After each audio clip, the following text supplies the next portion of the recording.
Eu não procurei o dicionário porque, afinal de contas, talvez tenha esquecido, né?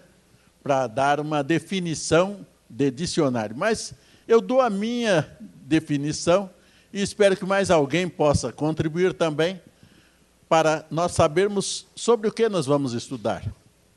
Nós estamos estudando sobre a carta de Paulo aos Romanos, do capítulo 1 até o capítulo 16.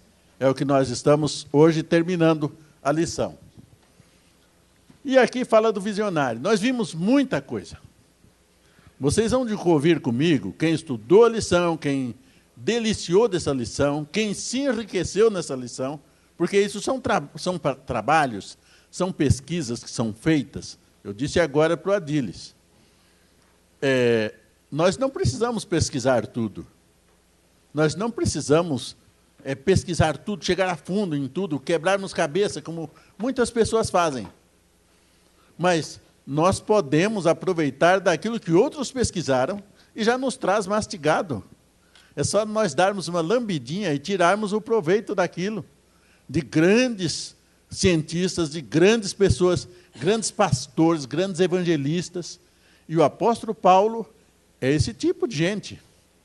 E alguém estudou sobre essa lição, o Departamento de Cultura Religiosa caiu em cima desse texto e nós tiramos dele coisas que nós não sabíamos que existia, mas está ali. Nos enriqueceu, eu acredito, culturalmente e espiritualmente, nós enriquecemos com o estudo da carta de Paulo aos Romanos. Eu considero que nós enriquecemos e muito.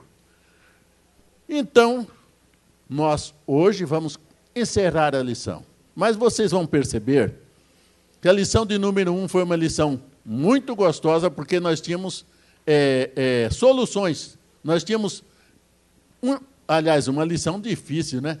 Que gostosa da onde? Lição difícil, onde nós fomos desnudados e nós fomos mostrados quem nós somos. Ninguém sabe que eu tenho uma cicatriz aqui na barriga. Eu tenho uma cicatriz aqui. Uma sexta-feira de 1950, eu não sei se era agosto ou setembro, ou talvez até novembro, dezembro, quando o sol está muito quente, em Maringá, lá na rua Riachuelo, me lembro disso como se fosse hoje. Nós morávamos lá. E a minha mãe passando as camisas do meu pai e as nossas roupas em geral para irmos à igreja no sábado, que era no próximo dia, né? E ela deixou o ferro em cima da mesa, e o Moacir, com 8 anos de idade, chegou lá, né, e encostou a barriga no bico do ferro de brasa. Essa cicatriz está aqui até hoje. Se eu não dissesse, ninguém saberia. Mas a lição de número 1 nos colocou desnudados diante de todos. Nós reconhecemos quais eram as nossas dificuldades, quais eram as nossas carências, o nosso estado espiritual, um estado de miséria. Todos pecaram, destituídos estão da glória de Deus. Né? É terrível. Basta você dar uma olhadinha lá quando o profeta Natan chegou para Davi e contou uma história para ele, e o Davi ficou pé da cara. Ele disse, é digno de morte esse homem. O que o profeta falou para ele? Esse homem é você, cara. É você. É você, de você que eu estou falando. Vocês imaginem a situação da pessoa. E o capítulo 1 da carta aos Romanos nos desnudou. Contou para nós tudo o que nós éramos. Pecadores, devedores. Mas, a partir do 2, né, Adilis? Né, na lição 1, Adilis comentava ali. Que lição pesada, que lição difícil. E era realmente. Porque colocou a situação que nós estávamos. Mas agora, do capítulo 2 em diante, vocês começaram a perceber. E quantas vezes vocês encontraram nesse capítulo, nesse livro de Romanos, até na lição de hoje, a solução. Ninguém é capaz de me dizer quantas vezes falou de justificação pela fé. Sendo, pois, justificados pela fé, tendes paz com Deus. Ai, que bom. Você tem uma dívida, Ezequiel? Existe crédito. Estou com crédito, estou pronto a te valer. Estou pronto a... Ah, que beleza, ah, que alívio. Vamos respirar fundo. Vamos nos aliviar. Ufa! Então, a justificação pela fé não vem das obras, é dom de Deus. Basta você adquirir. Você aceita o meu empréstimo? Aceito. Amém. Oba! Salvo. E aqui se trata de vida eterna. Quando falou lá no 1:23, todos os pecados destituídos estão, é vida eterna. Você não tem direito à salvação, você não tem direito a nada por tudo que você aprontou. Ah, mas eu sou bonzinho, eu nunca fiz nada, não fiz isso, nunca fiz...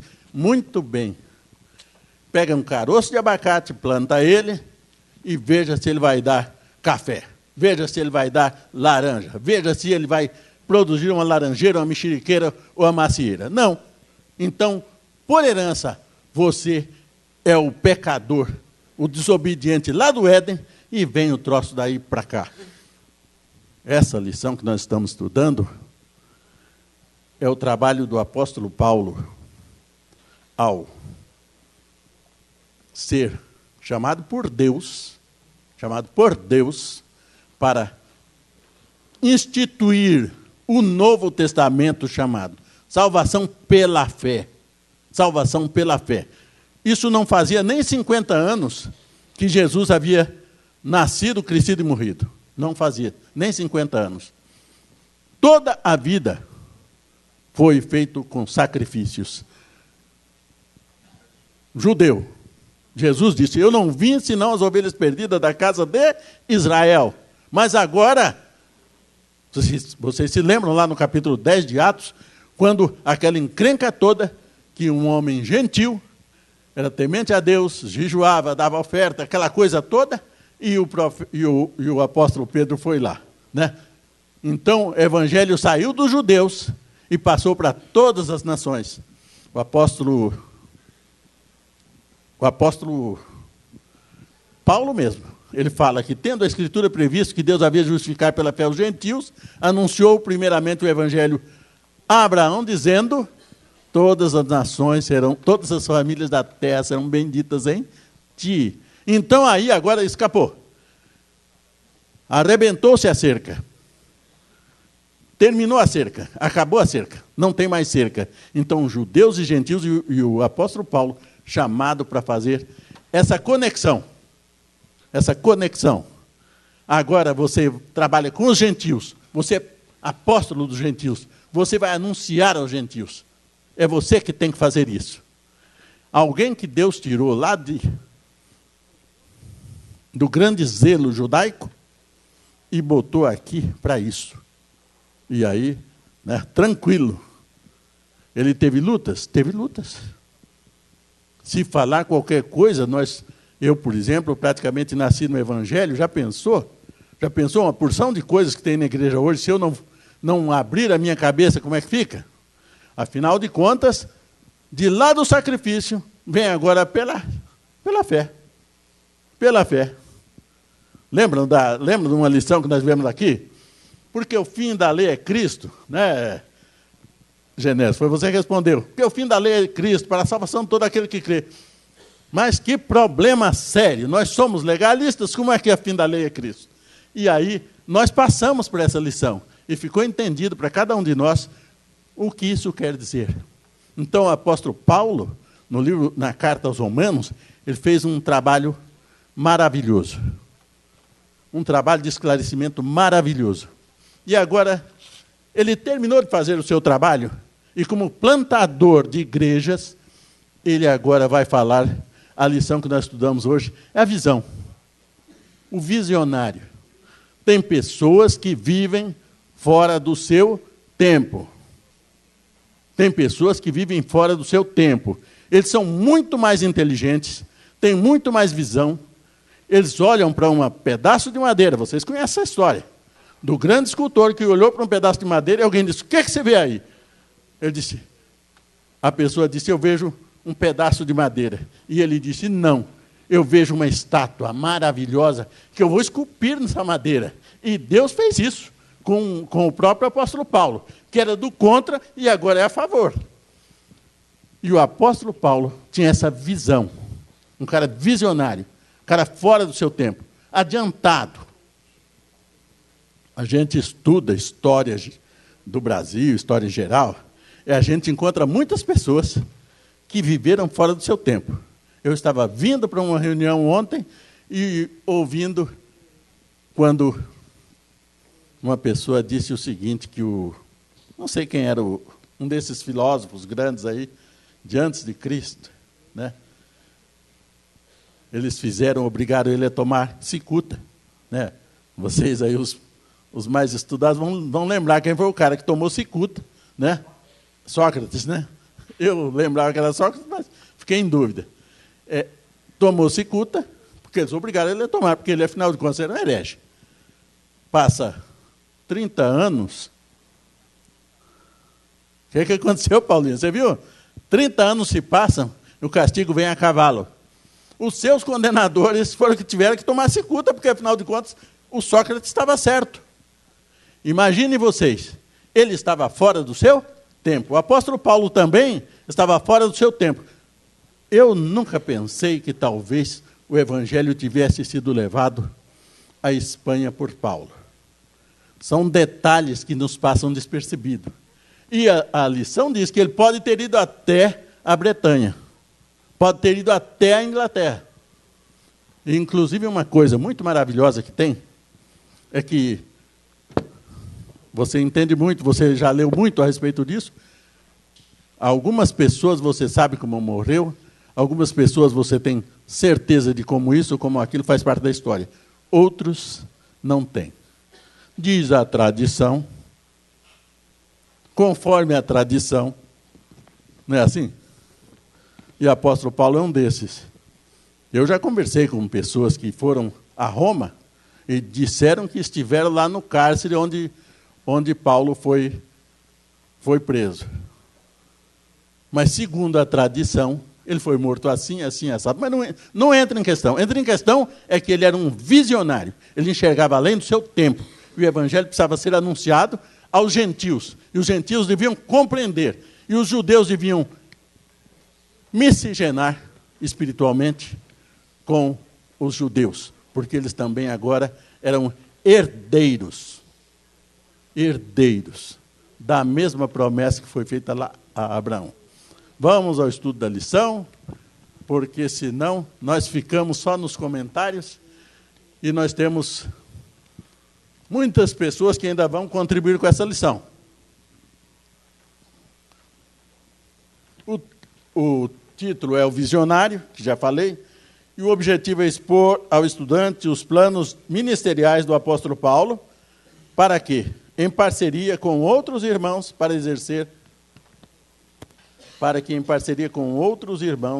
possa exercer a sua vocação, estabelecendo alvos claros, valorizando os companheiros de missão. No estudar da lição, nós vamos perceber essa valorização de pessoas. Eu disse agora há pouco para a Miriam, um ditado que a gente ouve muito dizer. Deus, quando fez o mundo, quando fez as florestas, para que uma floresta seja boa, ela não pode ter somente árvores. Grandes árvores faz parte do bosque, florestas não. Mundo não. Mundo existe grandes árvores, pequenas árvores, arbustos, cipós e relvas. Somos nós. Tem pessoas que falam? Tem. Tem pessoas de notável saber? Tem. Isso é maravilhoso. É uma bênção poder conviver com gente que sabe das coisas, que fala a respeito, contribui conosco. Mas também é uma maravilha ter as pessoas que ouvem, ter as pessoas que preenchem lugares, ter as pessoas que são o sustentáculo da igreja em visitação, em oração e uma porção de outras coisas. O texto áureo diz o seguinte, texto básico: estou planejando fazer uma viagem à Espanha, e quando for, passarei em Roma, e depois de termos desfrutado um pouco da companhia de vocês, vocês poderão me ajudar a ir até lá. O apóstolo Paulo trabalhava fazendo tendas. Está lá no começo do ministério. Depois já não ouve mais falar. Mas ele tinha uma visão ampla da obra de Deus, visão ampla de assistência social. Quando eu for ter convosco, vou levar a oferta, né? Ou senão vou mandar alguém que leve a oferta aos irmãos que são pobres, aos irmãos da Judéia que estão passando dificuldades. Então ele não cuidava somente dele, nem somente da vida espiritual, ele também cuidava dessa parte. Muito bem.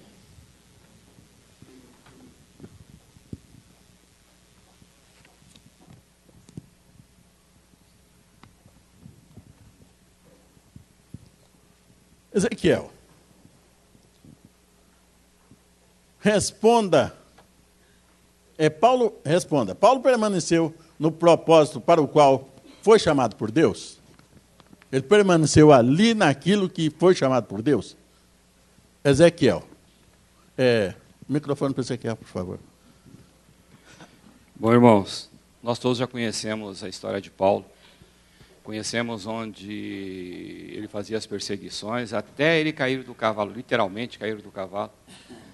E nesse episódio, o Espírito Santo vai a Ananias e diz a Ananias: escuta, vai até esse homem. O quê? O cara está matando todo mundo, prendendo todo mundo, vou lá nada. E o Espírito Santo insiste: vai, porque este homem será para mim um vaso. Ele vai fazer com que gentios e judeus me conheçam, embora ele vá sofrer muito por minha causa. E Ananias vai, e aí começa, né, o chamado de Deus para a vida de Paulo. E agora a pergunta: nesse chamado que Deus deu a Paulo, Paulo respondeu, Paulo cumpriu, Paulo seguiu aquilo que Deus o estava preparando, e junto também com essa promessa vinha também, né, a certeza de muito sofrimento, de muita agrura, de muito, digo para vocês, que pela história, Paulo firmou-se no compromisso que Deus tinha para com ele e ele para com Deus. Firmou a ponto de ele chegar e dizer: olha, testifiquei com reis, testifiquei com príncipes, testifiquei com judeus e com gregos para que pudessem criar e para que pudessem manter a fé em Deus. Depois lá em Romanos 15:16 ele diz: eu, Paulo, sou sacerdote, como sacerdote eu tenho a obrigação de falar deste Cristo. Então, ele abriu mão de tudo, de desejos pessoais, de necessidades pessoais. Esse próprio Paulo afirmou: olha, soube passar fome quando foi preciso passar fome. Soube ter fartura quando ela vinha. E soube falar, ou seja, ele nunca se calou. Em todas as oportunidades que ele teve, ele, Paulo, cumpriu e executou o chamado que Deus tinha lhe dado. Então, eu posso afirmar que o propósito para o qual Deus o chamou, Paulo cumpriu? Cumpriu.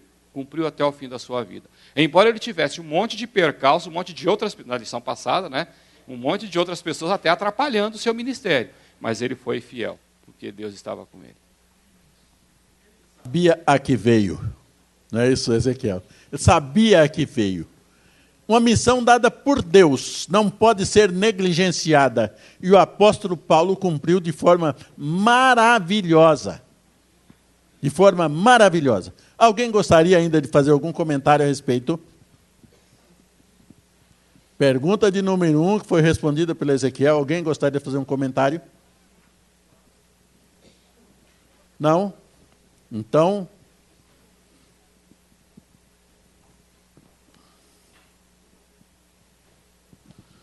Então, nós vamos à pergunta de número 2, que vai falar sobre 3 aspectos que caracterizam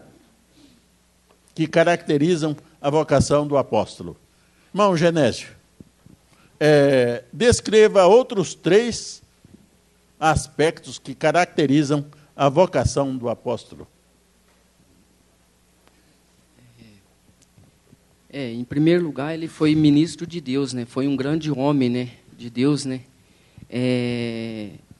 Primeiro, antes dele ser transformado, né, ele arrasava as igrejas, ele matava as pessoas, né?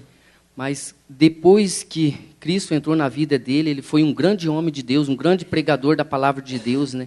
Ele pregava a palavra de Deus, né? Eu quero aqui falar descrevo os 3 aspectos que caracterizavam a vocação do apóstolo, né? Em primeiro lugar, Paulo não busca seu benefício próprio. Seu propósito é claro, conduzir os gentios à obediência, né? Ele não buscava se engrandecer, mas ele buscava fazer a vontade do Espírito Santo que conduzia os gentios à palavra de Deus, obedecer à palavra de Deus, né? Ele não conduzia o seu proveito próprio, né? Ele não buscava o seu merecimento, né? Mas ele buscava naquilo que é Cristo Jesus, que estava firmado na palavra de Deus, né? Então ele não buscava o seu próprio interesse, né? Ele buscava conduzir as pessoas, os gentios, ao conhecimento da palavra de Deus, né? Em segundo lugar, a sua vocação não estava ancorada em suas atribuições pessoais, né? Ele não buscava seu proveito próprio, né? Pessoal, para ele mesmo. Ele buscava a palavra de Deus baseado em Cristo Jesus para trazer aquelas pessoas para conhecer a palavra de Deus, né? E em terceiro lugar, ele era abrangente. Ele ia para todas as partes, né? Nós sabemos que é bem provável que ele foi até a Espanha, Inglaterra, falar da palavra de Deus àquelas pessoas lá que não conheciam a palavra de Deus, né? Trazendo para nós hoje, será que hoje nós que conhecemos a palavra de Deus, será que nós hoje podemos falar da palavra de Deus perto de nós mesmos? O nosso vizinho, o nosso semelhante, será que nós realmente somos discípulos de Cristo para trazer as boas novas de salvação, né?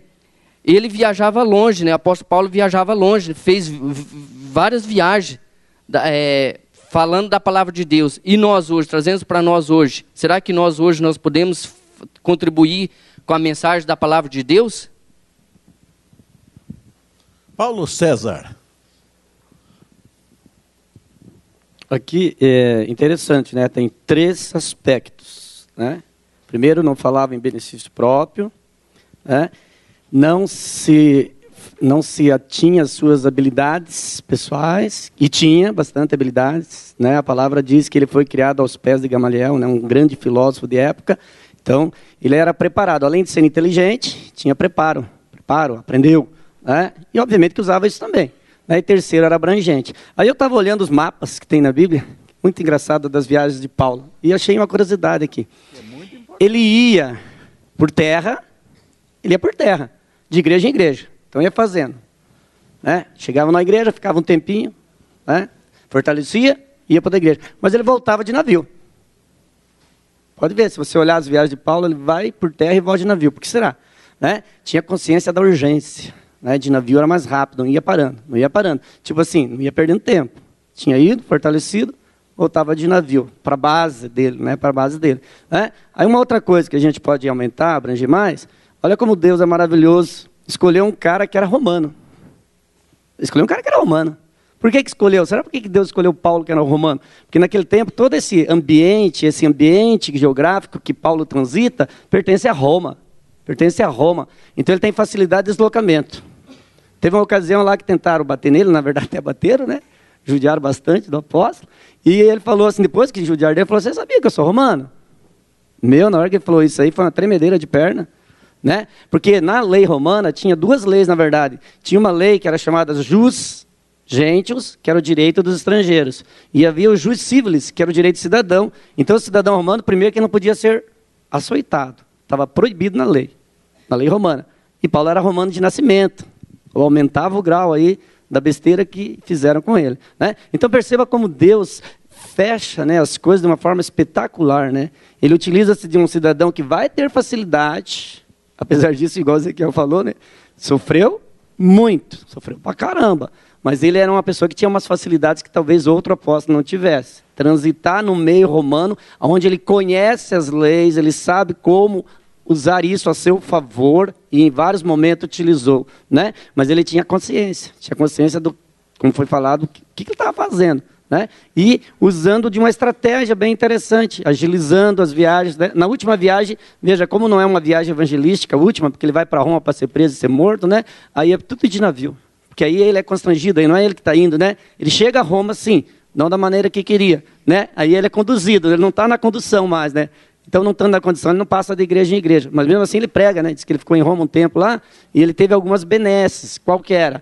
Por ser cidadão romano, mais uma vez eu quero insistir nisso, como Deus é maravilhoso nesse aspecto, ele teve algumas facilidades, que talvez se fosse Pedro que estivesse lá, não teria essa facilidade, porque a lei não ia permitir, né? Então, para nós entendermos a dimensão dessa pregação de Paulo, né? Paulo é escolhido, é dito isso, que ele será o pregador dos gentios, né? Mas ele tem essa facilidade pela cidadania, pela inteligência, tudo conspira a favor. E ele entende isso que é maravilhoso. Ele entende isso e sabe que isso é para a glória de Deus. Então ele não se vaidece, não busca a sua própria reputação, como aqui a palavra, a nossa lição diz que alguns hoje, né, utilizam-se do rebanho, né, para o seu enriquecimento, às vezes até, né? E Paulo é um cara que age exatamente ao contrário, né? Ele se coloca para o outro, ele faz exatamente aquilo que Jesus pediu, né? Ser servo, servo é servir, então ele serve a comunidade dos crentes, né? Não é servido por ela, né? Não quer ser pesado, igual o irmão Moacir falou, né? Eu vou trabalhar, o meu sustento eu vou garantir pessoalmente, não vou me tornar pesado à comunidade.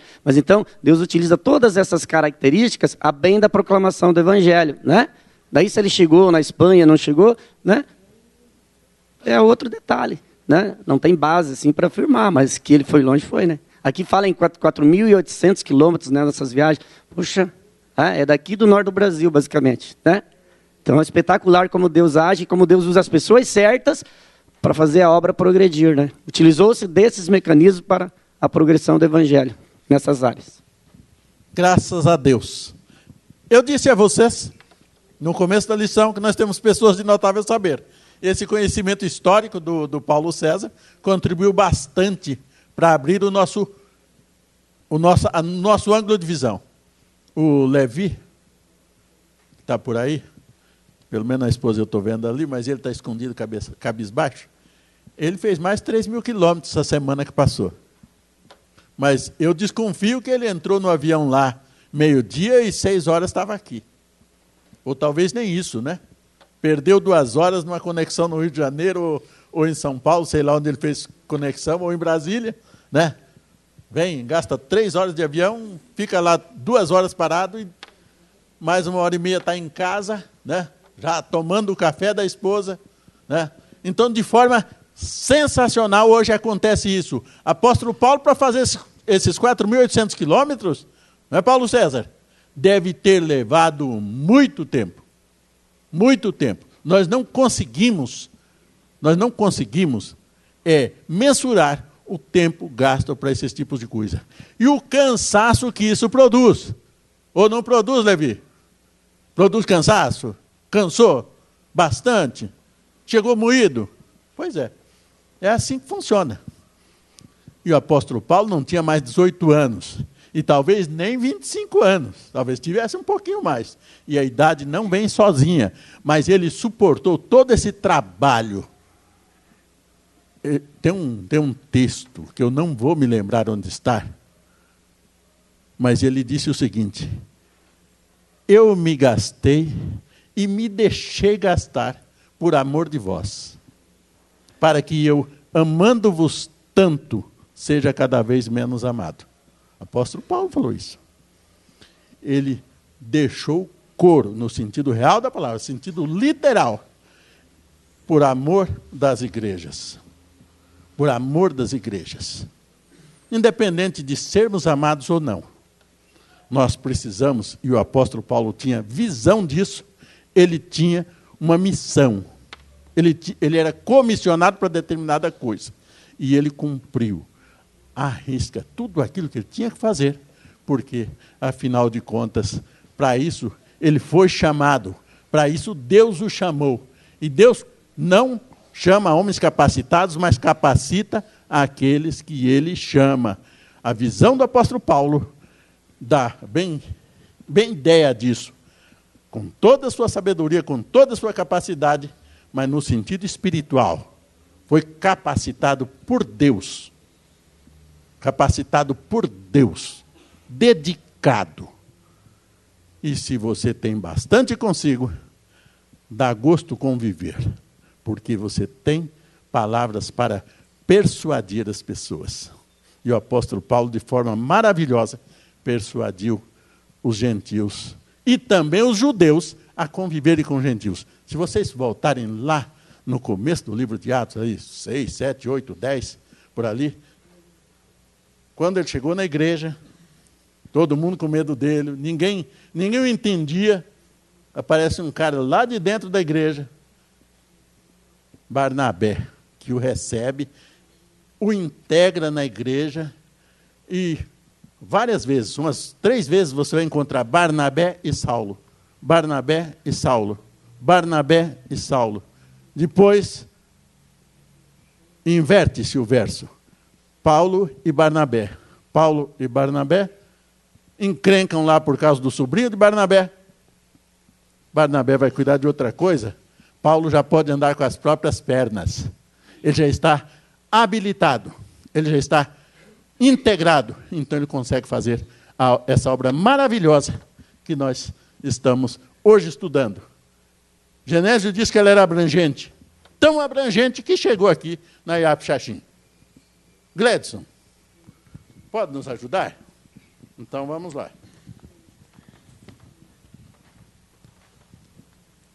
É uma pergunta que não tem citação bíblica.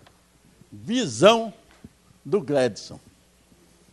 Leia o item 2 e comente com a classe sobre os planos de Paulo. Como os crentes de Roma poderiam ajudá-lo na realização de seus propósitos? Reflita sobre como sua igreja pode colaborar com projetos missionários da IAP. Bem, irmãos, Paulo, ele, como cidadão romano, e como a igreja estava estabelecida em Roma, ele tinha vontade de voltar para Roma. Na carta ele escreve falando que há muito tempo ele quer ir para Roma, só que ainda ele tem que terminar o trabalho, lá na Ásia Menor, de levar o evangelho a todas as regiões. E chegou o ponto que ele levou o evangelho a toda aquela região, e chegou o momento que ele poderia vê-los, voltar a Roma, ver os irmãos e amigos dele.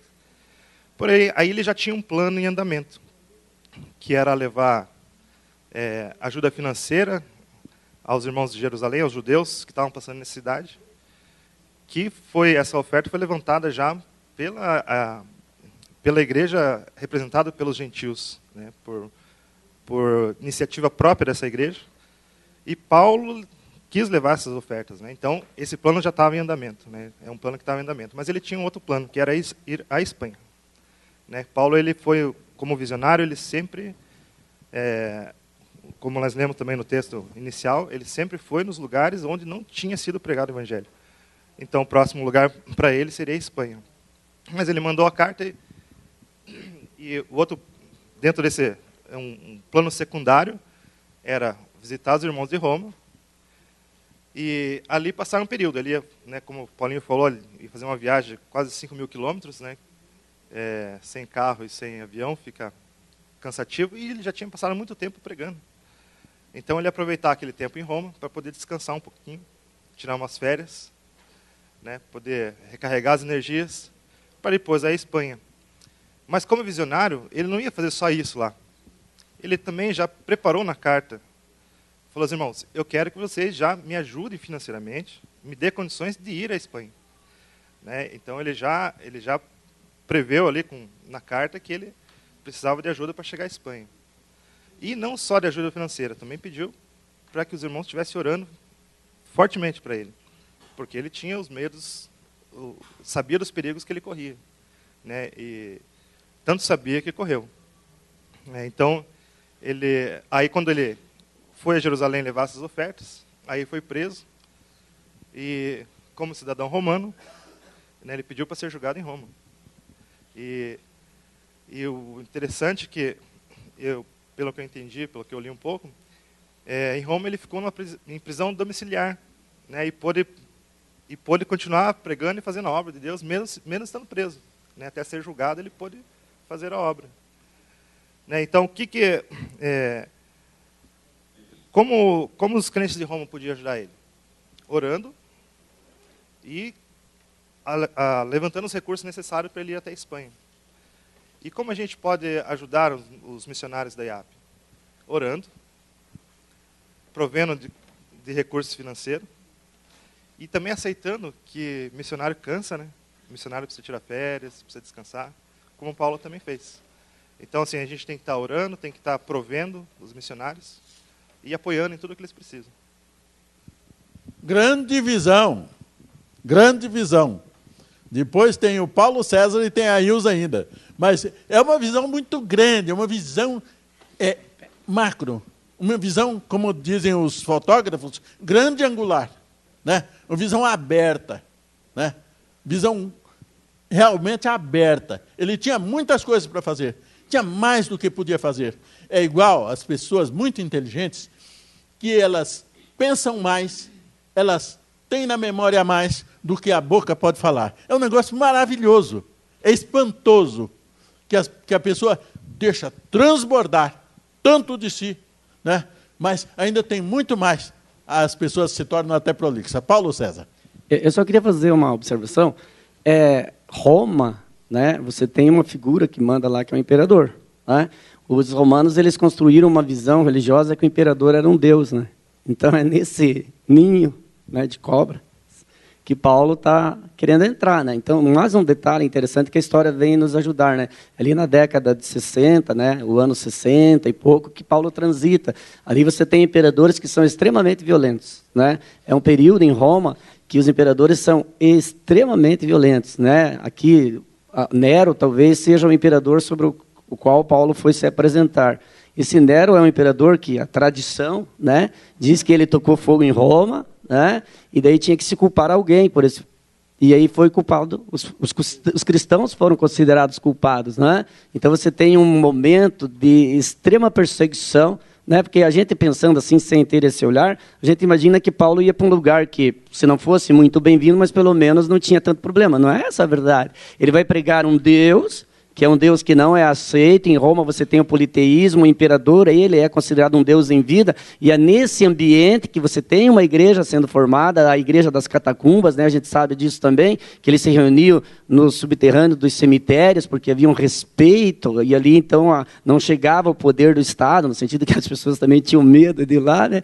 Então os cristãos se reuniam nesse ambiente, então havia toda uma perseguição, né? Porque o cristianismo começou a ser tolerado a partir de 313, né? No Império Romano, através do Edito de Milão. Então ainda vai percorrer um tempo considerável. Então é um ambiente extremamente hostil, né? E como e todo esse ambiente que ele prega, todas as igrejas, você tem a presença, a mão forte de Roma, né? Espiando, olhando. Né? Então é esse ambiente extremamente hostil. É mais uma questão interessante para a gente refletir. Né? Não é um ambiente favorável. Né? É um ambiente extremamente desfavorável. É aí que ele se coloca nessa pregação. A visão dele não é que vende-se muito sapato porque todo mundo usa sapato, né? É vende-se muito sapato porque ninguém usa sapato, né? Ilza, diaconisa.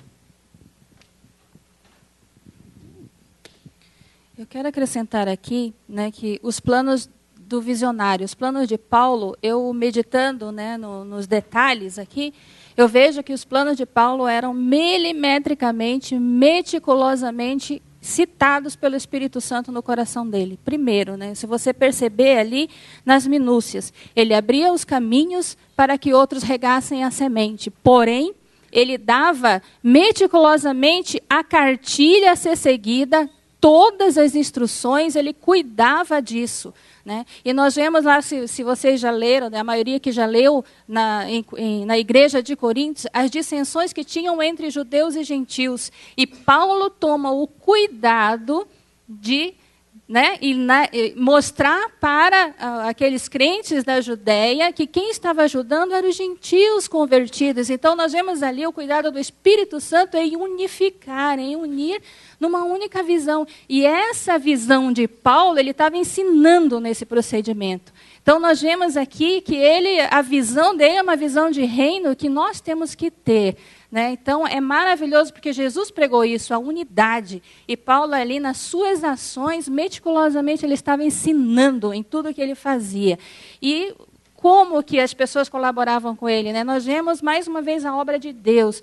Porque nós vamos ver na quarta pergunta que muitos anônimos, né, ajudaram a Paulo. Mas ele dá um conselho, ele pede, né? Olha, luteis juntamente. Então, dá uma conotação assim, olha, se dediquem como eu dedico, né? Com corpo e alma, com força. Então, até o escritor aqui do comentário fala, né, que ele menciona, a conotação dele é como se fosse um atleta, que para vencer dá tudo de si, dá seu sangue, dá suor, dá lágrimas, né, dá dedicação. Então, era isso que Paulo pedia dos seus colaboradores. Olha, orem fervorosamente, não importa que os joelhos, né, criem calos, mas orem. Então, toda essa força que vinha do Espírito Santo. Então, Paulo tinha em todas as suas ações, as suas cartas, nos conselhos, a obra e a visão do Espírito Santo de reino. E ele ensinava. Então, esse visionário aí é um espetáculo. Ele tinha os seus planos, mas ele era guiado pelo Espírito Santo. Então, muitas vezes, ele planejou com o coração dele, abençoado por Deus, mas o Espírito Santo mudou algumas rotas, porque ele também se submetia, ele era submisso à vontade do Senhor. Perfeitamente. Vocês observem. Tem 3 pessoas pedindo a palavra. Só um minutinho.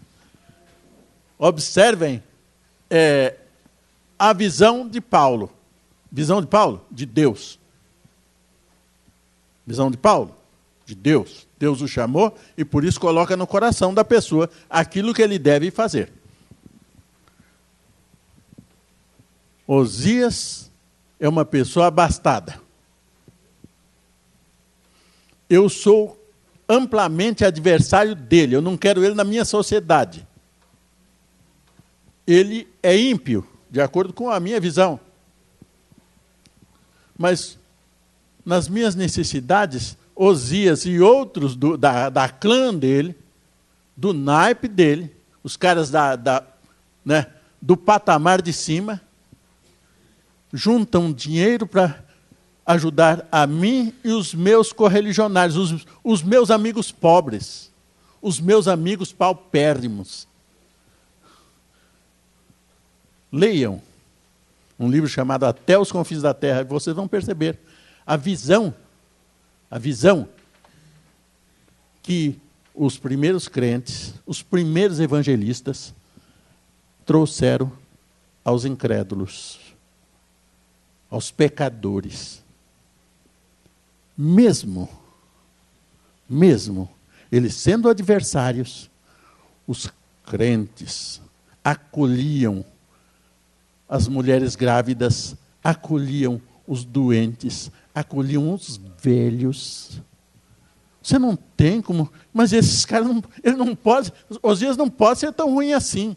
Ele está me valendo financeiramente daquilo que eu necessito. Quando você põe a mão no bolso e contribui para determinada coisa, pressupõe-se que você tem amor no coração.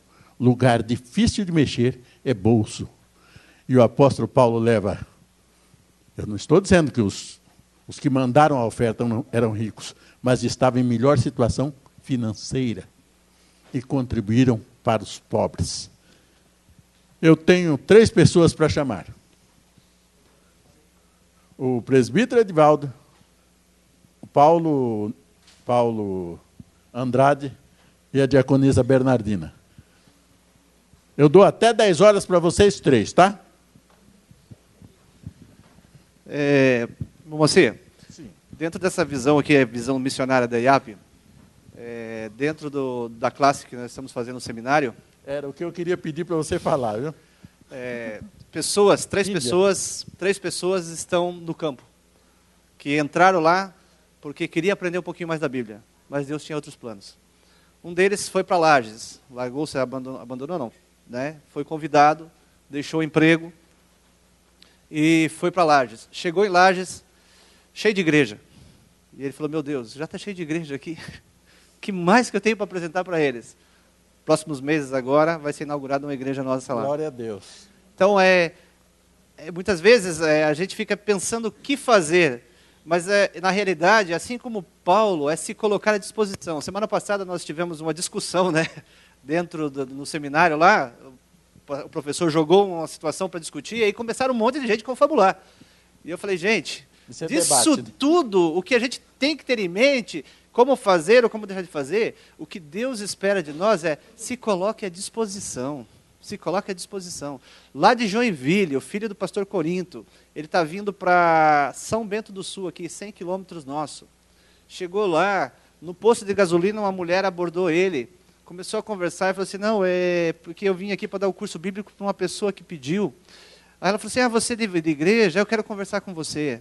E aí foi conversando com a pessoa tinha uma série de problemas de depressão, uma pessoa muito rica, quase dona da metade da cidade. A mulher chegou para ele depois de algumas visitas e falou assim, o que me impede de eu ser batizada? Olha, as coisas assim que às vezes a gente tem um missionário nosso que está lá na Índia, dando a cara a tapa lá para os camaradas que estão matando lá, fuzilando. Tem pessoas que aceitaram Jesus lá, que pediram para o pastor, posso abrir a igreja aqui? Ele falou, não, você vai morrer se abrir igreja. Que me vale a minha vida por tudo que Jesus fez por mim. Então, às vezes a gente fica pensando, a nossa doutrina é isso, a nossa doutrina é aquilo, mas o que Deus espera de nós, assim como o Marcelo que foi para Lages, é se colocar à disposição. Fala assim, Deus, eu estou aqui. O que eu tenho de novo para apresentar? Só mais uma coisinha.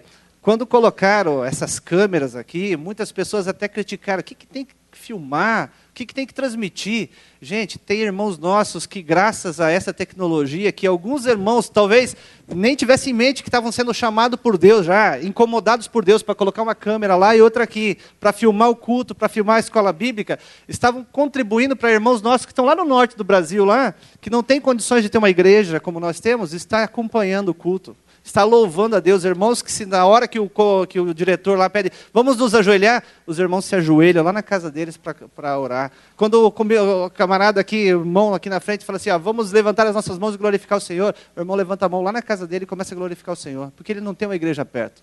Mas graças a Deus, Deus proveu recursos para os nossos irmãos aqui, que colocaram uma câmera lá, colocaram uma câmera aqui, certo? Então, eu não sei ir, talvez eu não saiba ir, talvez eu não saiba abordar, mas Deus me deu a graça de eu poder contribuir.